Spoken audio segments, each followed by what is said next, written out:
Olá! O governo federal venceu a primeira batalha dos vetos. Dos 32 vetos presidenciais que o Congresso deve analisar, 26 foram mantidos. Mas ainda faltam ser analisados o reajuste de até 78% para os funcionários do Judiciário e o aumento para aposentados pelo mesmo índice de correção do salário mínimo, entre outras propostas. Com orçamento deficitário, se derrubados os vetos da Presidente da República, o governo verá ir para o ralo o esforço para cortar gastos e até mesmo de criar novos impostos. Para afastar a ameaça, o Palácio do Planalto começou uma ampla campanha de convencimento dos parlamentares que obteve sucesso até agora e contou com o apoio até mesmo de partidos da oposição, que temem pela governabilidade do país. Será que o acordo vai continuar dando certo? Quem está aqui para tentar responder a essa questão são os deputados Espiridião Amin, do PP de Santa Catarina, e Max Filho, do PSDB do Espírito Santo, convidados do Brasil em Debate, programa da Rádio e da TV Câmara. Deputados, qual a avaliação que os senhores fazem dos vetos até agora mantidos da Presidência da República? Deputado Espiridião. Eu entendo que foi uma associação de medo, primeiro medo do governo, segundo medo de quem não é governo, sobre as consequências que a derrubada desses vetos representariam para as finanças, para a reputação, para o grau de investimento, ou seja, para a situação geral do Brasil. Ou seja, o nosso país está refém do medo em função do estrago que o governo provocou nas finanças públicas. Deputado Max Filho. Eu acho que a avaliação está correta, né? Nós estamos gerenciando uma crise, uma agenda negativa e, na verdade, o governo instalou um programa de redução de danos, né? O dólar bateu a R$4 e tem batido a níveis históricos, o maior patamar da história do Brasil, enfim, e tudo isso inspira muitos cuidados, né? Há uma apreensão grande e é só lamentar o fato de que o governo termina descontando exatamente naqueles que recebem o menor salário, na classe mais pobre, né, que está pagando essa conta. E os servidores do Judiciário são um caso típico, né, porque a alta cúpula tem tido seus reajustes, inclusive agora já vai se votar a elevação do teto do gasto do funcionalismo público, teto do salário, enquanto o Barnabé, o servidor de carreira, ele fica há 10 anos sem ver reajuste. Na verdade, até estava dizendo ontem o senador Zé Serra, o senador Aécio Neves, que o passado é o que mais muda, porque no governo de Fernando Henrique, no governo neoliberal de Fernando Henrique, a cada 4 anos o servidor público tinha garantido a sua recomposição. No caso do servidor do Poder Judiciário, um caso típico, né? Já no governo dos companheiros, são 9 anos sem que o servidor tivesse sequer um direito a 1% de reajuste. Deputado Espiridião, o senhor falou em medo, mas as propostas que foram vetadas e que o Congresso manteve foram as propostas que o próprio Congresso aprovou. O que mudou? Por exemplo, o caso do reajuste dos servidores do Judiciário. O governo deixou votar. Não foi o Congresso que votou. O governo poderia, pelo menos, ter batido voto. Todos votaram a favor. Não houve orientação do governo contra o reajuste. Passou quase que por unanimidade na Câmara e por unanimidade no Senado. Então não é a história de dizer... Esse é o discurso de um governo cuja responsabilidade caducou e aí ele se acorda de repente. Olha, isso vai ser um estrago. Se acordou no começo do ano. Olha, temos uma pequena marola, vamos fazer um ajuste fiscal. Qual foi o foco da primeira etapa do ajuste fiscal? Viúva, pescador, desempregado e aposentado. Esses foram os alvos do vamos tirar de alguém. Agora, o que está no Congresso para ser votado? Volta da CPMF.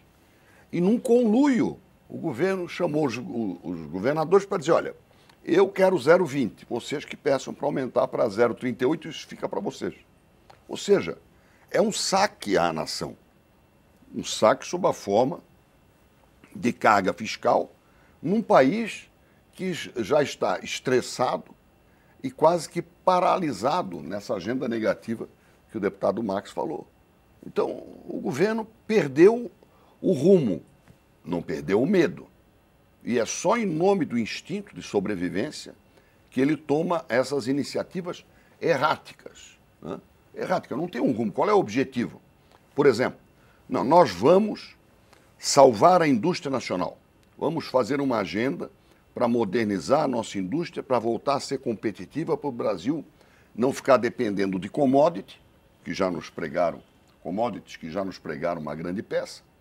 E vamos voltar a tentar enriquecer antes de envelhecer, que é o nosso problema previdenciário.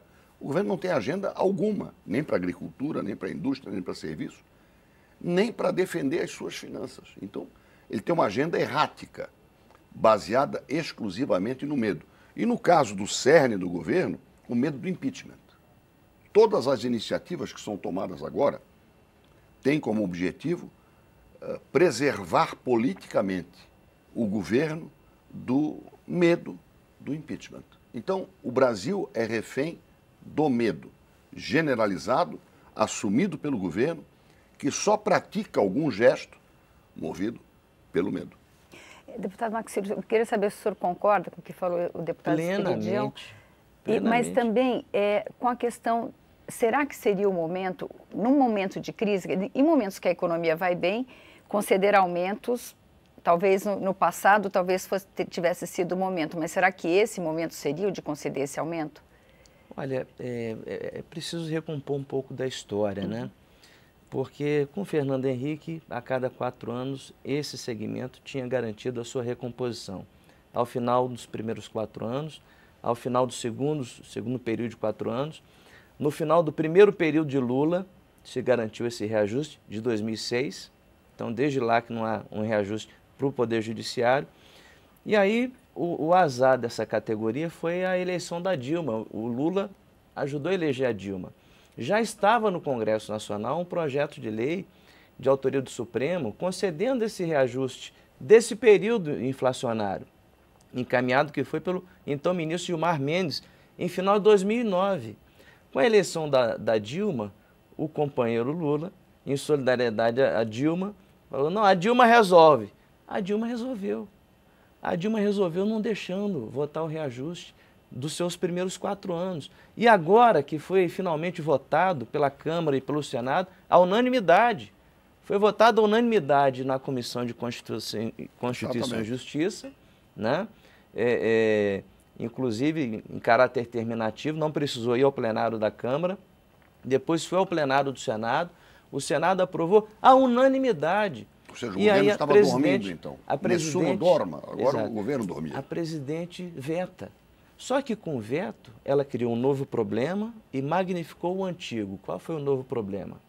Com o veto, ela podia ter vetado parcialmente, meu governador, a mim, podia ter vetado parcialmente, teria resolvido o problema, teria minimizado o efeito, né? A categoria se daria por satisfeita, mas ela, qual foi o caminho? Escolheu vetar in totum, totalmente o projeto. O que é que aconteceu com isso? Diante do veto, o presidente do Supremo, ministro Lewandowski, encaminhou 2 projetos de lei que já estão tramitando.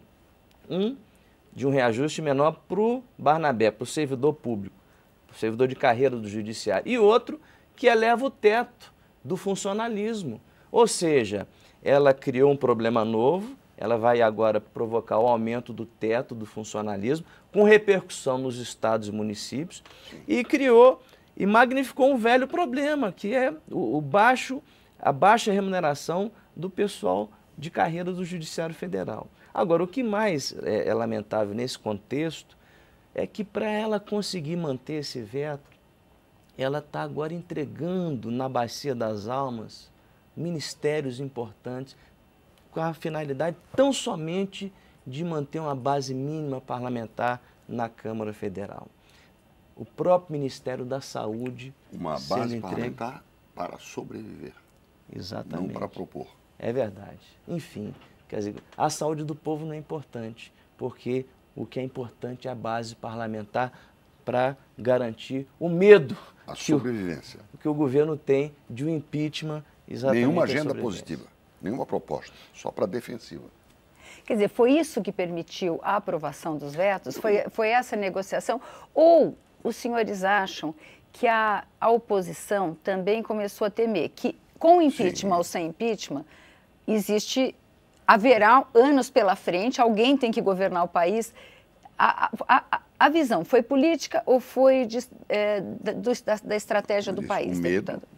O medo gera solidariedades. Né?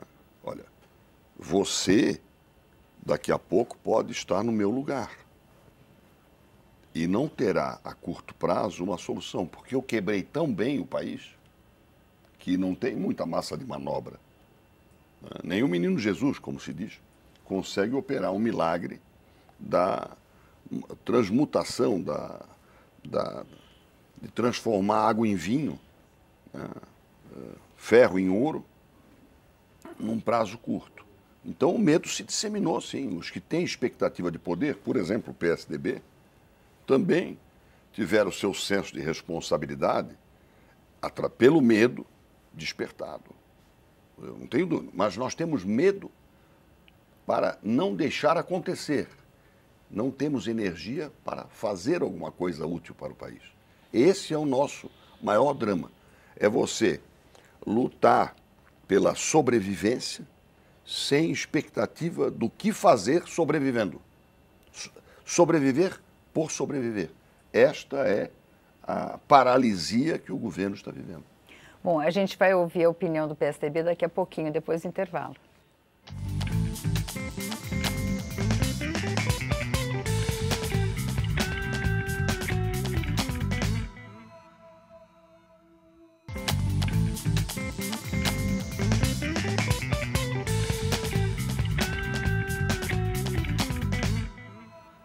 Estamos de volta com o Brasil em Debate, hoje discutindo como o Congresso está avaliando os vetos da presidente Dilma Rousseff e o que nós podemos esperar daí. Os nossos convidados são os deputados Max Filho, do PSDB do Espírito Santo, e Espiridião Amin, do PP de Santa Catarina.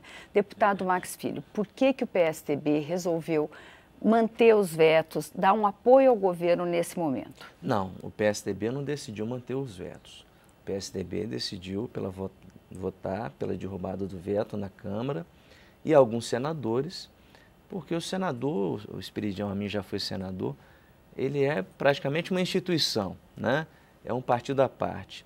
Nós temos dos nossos quadros homens que já governaram essa nação, ex-ministros, o José Serra, o próprio Aécio Neves, enfim, mas o PSDB não está nessa de solidariedade ao governo. Acho que o melhor tom foi o Fernando Henrique que adotou.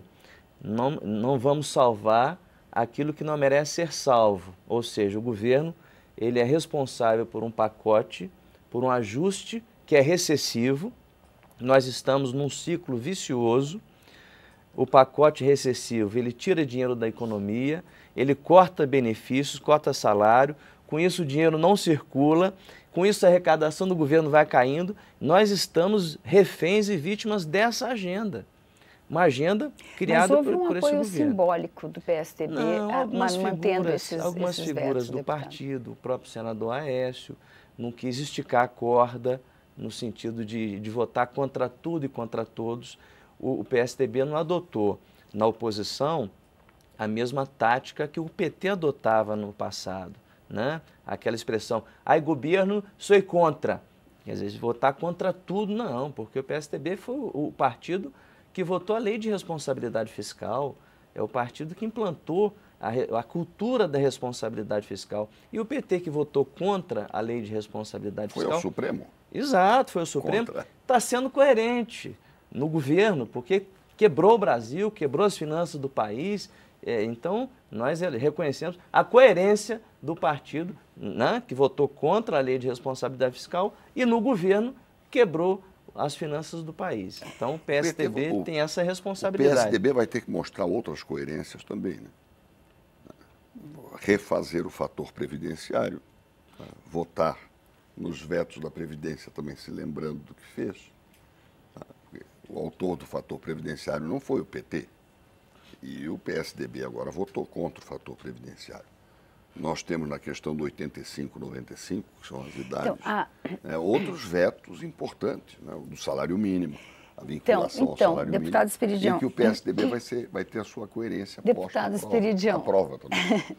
Essa questão que agora as questões que ficaram pendentes, a questão do vincular o reajuste dos aposentados sérias, né, ao salário mínimo. O senhor acredita que é um gesto de justiça social, que esse veto pode ser derrubado ou será mantido? Sem indicação da fonte não é responsável.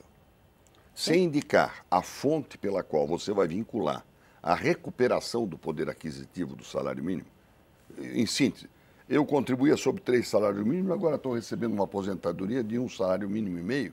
Se você não der a fonte para financiar isso, não é responsável. Essa fonte seria a CPMF? Você teria que ter uma fonte. Essa discussão sobre qual é a fonte, eu propus, quando a discussão do royalty do petróleo, que além de educação e saúde, também a recuperação do poder aquisitivo do aposentado em relação ao que contribuía fosse custeada com esses recursos novos do pré-sal. Alguma fonte você tem que ter, porque a nossa política é de elevação absoluta do poder aquisitivo do salário mínimo, salvo em anos de recessão. Agora nós vamos praticamente ter essa política anulada. Se você não tiver uma fonte para que a minha aposentadoria acompanhe o número de salários mínimos que eu pagava e que estão aumentando mais do que a inflação, num período não recessivo, é uma tese, é uma proposta sem fundos. Mas temos outros vetos importantes aí para apreciar, como, por exemplo, dos terrenos de marinha, que afeta o Espírito Santo, afeta Santa Catarina, afeta 17 estados do Brasil.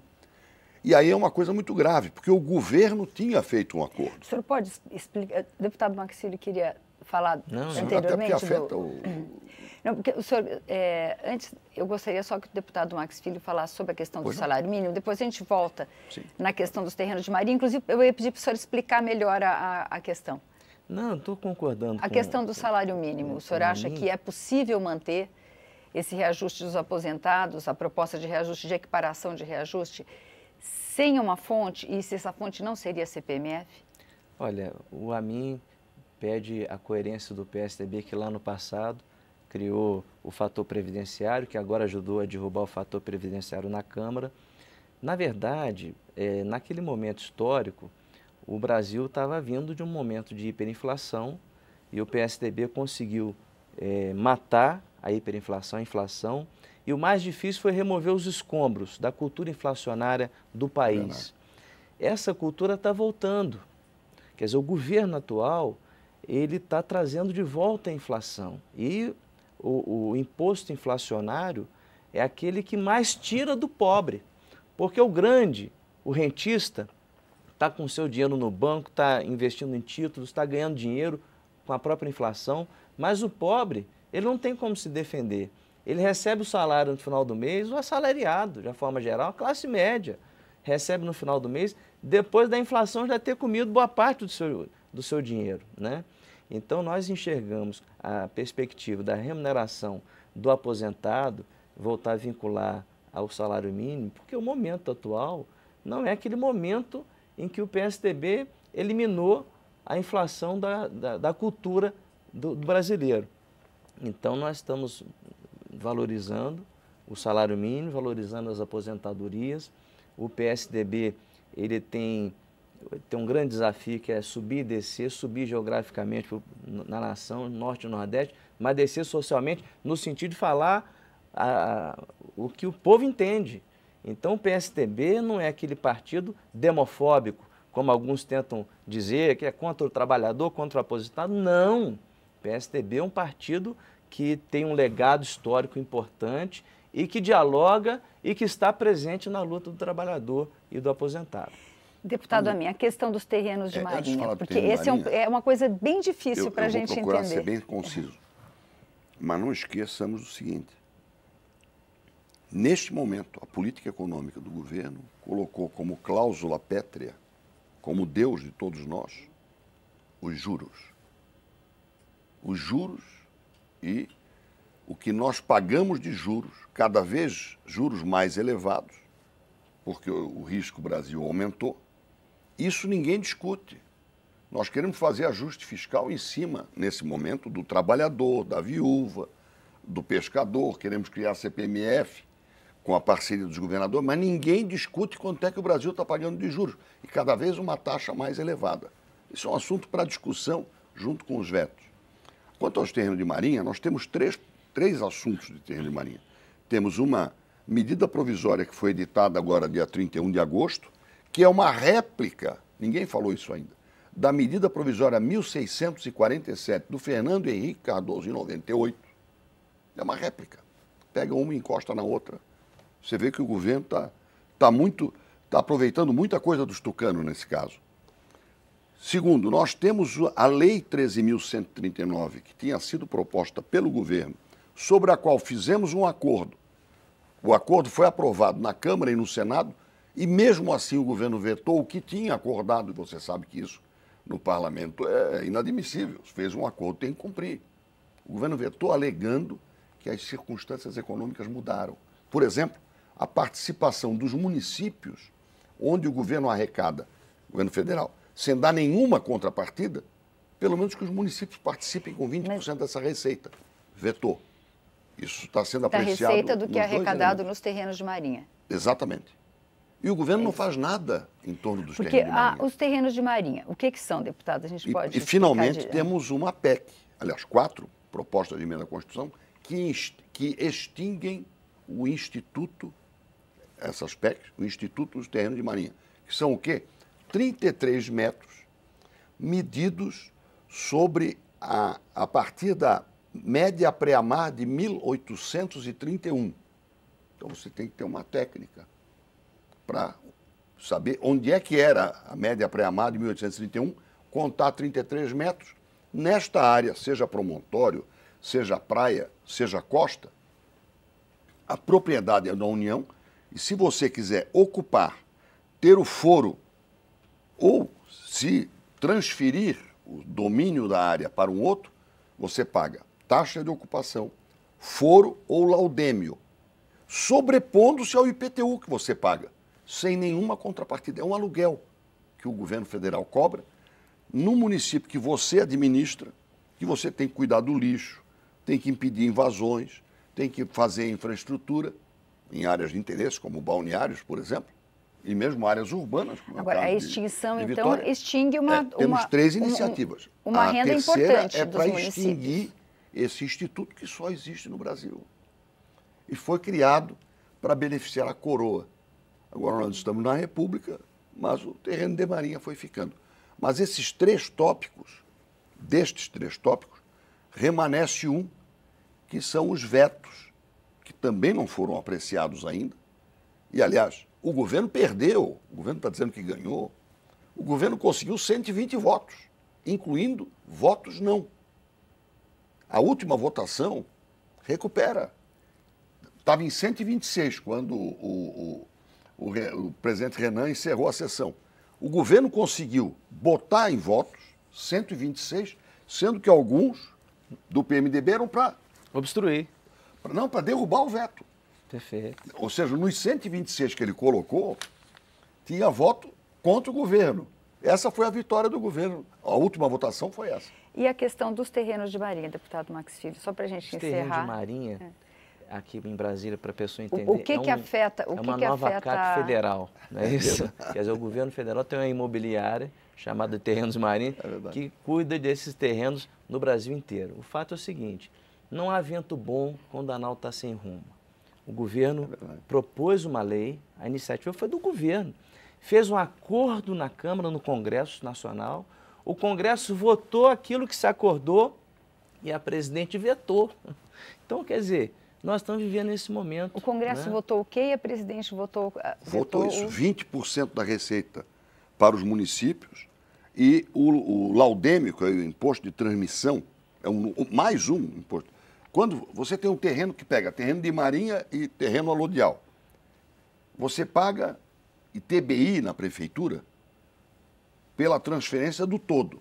E para a União ainda paga pela transferência daquela parte. E o governo federal quer cobrar sobre as benfeitorias também. Agora, isso então, isso foi acertado e foi vetado. E o veto não foi apreciado, ele foi destacado. E quando da última votação, na famigerada sessão dos vetos, aí, que entrou pela madrugada, ele não foi votado, né? Esse destaque, foi aí que parou a sessão. Foi aí que parou a sessão, se derrubou a sessão e vai ser apreciado numa próxima sessão do Congresso Nacional. Bom, vamos aguardar. Muito obrigada, deputado Max Filho. Muito obrigada, deputado Espiridião Amin. O Brasil em Debate termina aqui, mas você pode rever ou compartilhar este ou outros programas na nossa página câmara.leg.br/Brasil em Debate. Obrigada pela audiência e até a próxima.